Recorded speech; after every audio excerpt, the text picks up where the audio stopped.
ఉదయం లేవగానే నిన్న చేసిన తప్పును గుర్తు చేసుకో. ఆ తప్పు ఇక పునరావృతం కాదు. తన తప్పుకు ప్రతివాడు పెట్టుకునే అందమైన పేరు అనుభవం. వాదనలు నిష్ప్రయోజనమైనవి. వాటికి దూరంగా ఉండండి. ఎక్కువ ఉన్నవాడు ఆశాపరుడై ఉంటాడు. తక్కువ ఉన్నవారు ఎల్లప్పుడూ పంచుకుంటారు. పేదవాళ్లు తెలివైనవారు, దయార్ధ హృదయులు మనకంటే బాగా స్పందిస్తారు. ప్రకృతి దేవాలయం కాదు ఓ కర్మాగారం. పని కోరడం మన హక్కు. పనికొచ్చే పని ఇంకేది చేయలేనప్పుడు కష్టించి పని చేయడమే గతి.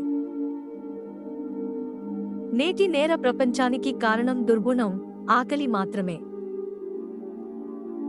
అన్నింటికంటే బాధాకరం నిశ్శబ్దం. జనాలను నీ నుండి దూరం చేసుకోవడానికి త్వరితమైన మార్గం నీ మీద నువ్వు జాలిపడటమే. ఏ కళాకారుడు దేన్ని ఉన్నది ఉన్నట్లు చూడడు. అలా చూసేవాడు కళాకారుడే కాదు. అతి చెడ్డ పని కూడా మంచి ఉద్దేశ్యంతోనే మొదలవుతుంది.